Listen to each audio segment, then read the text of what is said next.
Hi guys, हम लोग आज देखेंगे रेजिस्टेंस के बारे में जो मोबाइल में यूज होता है। तो हम लोग एपिसोड 1 पढ़ेंगे। कि मोबाइल रिपेयरिंग का मैं पूरा कोर्स धीरे धीरे स्टार्ट करूँगा। तो मैं उसमें हम जितने भी मतलब मोबाइल में रिलेटेड यूज होने वाले कंपोनेंट है उसके बारे में पढ़ेंगे। फिर उसके बाद हम सीमेटिक्स पे जाएंगे और वहाँ उसका डायग्राम से समझेंगे। तो भाई मेरे पास तो डिजिटल बोर्ड है नहीं, तो मैं उस पर बता नहीं सकता। तो मेरे पास एक बोर्ड है, हम इसी भी आपको समझा के बताते हैं कि क्या कैसे क्या होता है। तो स्टेप बाय स्टेप हम लोग समझेंगे थोड़ा। तो सबसे पहले हम लोग समझते हैं रेजिस्टेंस। तो रेजिस्टेंस होता क्या है। मान लीजिए रेजिस्टेंस है। रेजिस्टेंस क्या है? देखिए, रेजिस्टेंस तो एक होता है, गुण होता है। जैसे मान लीजिए रेजिस्टेंस का काम क्या होता है। जैसे रेजिस्टेंस का काम क्या होता है, जब भी कोई इलेक्ट्रॉन होता है उसके फ्लो में रुकावट पैदा करने का काम करता है। मान लीजिए कोई ये मटेरियल है, ठीक है। मान लीजिए कोई मटेरियल है, तो इसमें क्या है कि जब हम इस पर सेल लगाते हैं तो इलेक्ट्रॉन जो फ्लो करता है इसके इलेक्ट्रॉन को यहाँ रोकता है, मतलब इसके करंट के फ्लो को रोकता है। तो इसी प्रॉपर्टी से मतलब इसके यही प्रॉपर्टीज को हम रेजिस्टेंस बोलते हैं, जो कि इसके काम में रुकावट पैदा करता है। जो इलेक्ट्रॉन के फ्लो होने में रुकावट पैदा करता है उसी को रेजिस्टेंस कहते हैं, ठीक है। और वो जो मटेरियल होता है उसको हम रेजिस्टर बोलते हैं। मान लीजिए ये जो भी रेजिस्टर ही हो सकता है, क्या किसी भी कोई भी इलेक्ट्रॉनिक कंपोनेंट जिसमें होता है उसको हम रेजिस्टेंस से बोलते हैं। लेकिन जिसमें तो आपने कभी रजिस्टर देखा होगा, तो एक रजिस्टर देखे होंगे कभी, ऐसे इस प्रकार का रजिस्टर होगा। इस पे ये धारी धारी पट्टियाँ होती होगी, ठीक है। तो तीन चार चार पांच ऐसे लाइनों की पट्टियाँ होती है। तो ये जो पट्टियाँ पे कलर कोड लिखा रहता है, ये इसका रेजिस्टेंस होता है। मतलब ये मापक होता है कितने ओम का रेजिस्टेंस है, क्या है, ठीक है। और ये जो होता है ये रजिस्टर होता है, ठीक है। ये जो होता है ये रजिस्टर होता है, ठीक है। तो जब भी कोई इलेक्ट्रॉन मतलब फ्लो करता है, तो जो फ्लो में उसके रुकावट पैदा करता है उसी को हम रेजिस्टेंस कहते हैं, ठीक है। तो रेजिस्टेंस का सिंबल जो होता है जिसको हम लोग बोर्ड में एसवीटीज में जिसमें भी देखेंगे, हमारे बोर्डियोग्राम में भी देखेंगे, तो उसमें होगा आर से इसको सूचित किया हुआ रहेगा।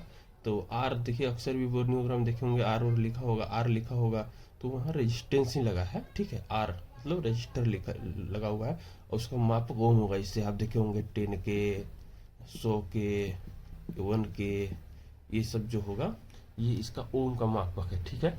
और इसका फॉर्मूला होता है आर बराबर वी बट्टा आई।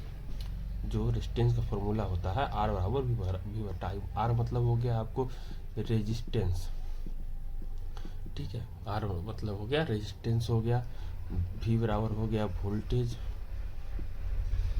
आई बराबर हो गया आपको करंट, ठीक है। ये आई बराबर करंट हो गया। तो रेजिस्टेंस में इसका फॉर्मूला आते हैं, तो हम इसके इसके फॉर्मूला के बारे में नेक्स्ट चैप्टर में आपको समझा, एपिसोड 2 में आपको समझाएंगे कि रेजिस्टेंस का कैलकुलेशन कैसे होता है, रेजिस्टेंस में सीरीज पैरेलल कैसे होते हैं, रेजिस्टेंस में डिवाइडर सर्किट कैसे वर्क करता है। तो हम इसके एक एक चीज़ को धीरे धीरे धीरे धीरे मतलब इसको समझेंगे कि मतलब हम इसका एपिसोड जो बना रहे हैं छोटा छोटा बना रहे हैं ताकि आपको पढ़ने में भी आसानी हो, समझने में भी आसानी हो। क्योंकि देखिए ये जब हम उसका बेसिक जानेंगे तभी मोबाइल रिपेयरिंग करने में अच्छा लगेगा। क्योंकि देखिए, जब तक हम सामान के बारे में नहीं जानेंगे तो मोबाइल में क्या रिपेयरिंग करेंगे। हम बता देंगे कि आपको ऐसे उखाड़ के लगा दिए ये काम हो जाएगा, तो ऐसे थोड़ी हो जाएगा। मान लीजिए हम तो समझेंगे ना। मान लीजिए रेजिस्टेंस कहीं भी लगा हुआ है, तो मान लीजिए वैल्यू लगा हुआ है ना, कोई वैल्यू का लगा हुआ है, तो उसके वैल्यू को हम समझेंगे। वो वैल्यू क्या होता है। मान लीजिए 10 ओम का लगा हुआ है, हम 10 के का लगा देंगे तो किसी काम का नहीं होगा। मान लीजिए 10 ओम है, ये लो वैल्यू हुआ, मतलब कि यहाँ 4 वोल्ट यहाँ से मान लीजिए 4 एम्पियर यहाँ से पास करेंगे, तो आगे तो उसका 4 एम्पियर हो सकता है, 3.9 हो सकता है एम्पियर, ठीक है। लेकिन यहाँ 10 के लगा देंगे तो यहाँ से 4 एम्पियर पे पास करेंगे, तो यहाँ क्या होगा कि 2 एम्पियर हो सकता है, 2 एम्पियर पास हो जाएगा। तो ये दोनों में तो बहुत अंतर हो गया रजिस्टर में। तो हम लोग क्या करते हैं, काला काला देख के बस यहाँ काला है, साइज का साइज जो बराबर है, साइज देख लेंगे, साइज बराबर है, हम लोग लगा देते हैं। तो इसमें ये गड़बड़ी हो जाती है और हमारा मोबाइल प्रॉपर काम नहीं करता। तो फिर कहते हैं यार अब क्या दिक्कत होगी, हमने रेजिस्टेंस तो लगा दिया लेकिन मोबाइल मेरा काम नहीं कर रहा है। तो बहुत सारी दिक्कतें आ जाती है। तो हमें सबसे बड़ा बात है कि हम लोग को वैल्यू समझना जरूरी होता है कि कौन सा कंपोनेंट है, उसका वैल्यू क्या है, उसके हिसाब से ही लगाना पड़ता है। मान लीजिए किसी जगह पे 10 के का लगा है, तो चलिए यहाँ पे हम 9 के लगा सकते हैं, चल जाएगा। क्योंकि थोड़ा हमारा डिफरेंट है, हल्का फुल्का चल जाता है। अब इसके जगह पे 10K की जगह पे हम 5K लगाएंगे तो नहीं चलेगा। तो हमें इन सब चीज़ों को समझना होता है कि इसमें कब कहाँ क्या चीज़ लगेगा। तो हम आगे वीडियो में एपिसोड 2 में उसको रेजिस्टेंस का कैलकुलेशन समझाएंगे कि सीरीज में कैसे कैलकुलेशन होता है, पैरेलल में कैलकुलेशन होता है। थोड़ा सा लंबा एपिसोड बन जाएगा, इसलिए इस एपिसोड में आपको नहीं समझा रहे हैं। ये मेरा फर्स्ट वीडियो है जो मैं बोर्ड पे बता रहा हूँ, और मुझे बनाने में थोड़ी सी परेशानी भी हो रही है क्योंकि मुझे खुद समझ में नहीं आ रहा है कि इसको मतलब शूट कर रहे हैं तो मतलब प्रॉपर शूट हो रहा है कि नहीं हो रहा है।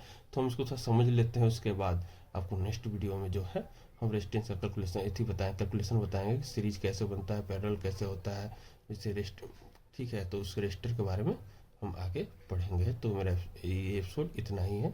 वीडियो अच्छा रहे तो लाइक सब्सक्राइब कर लीजिएगा ताकि आगे आप लोगों का बेहतर सपोर्ट मिल सके। धन्यवाद।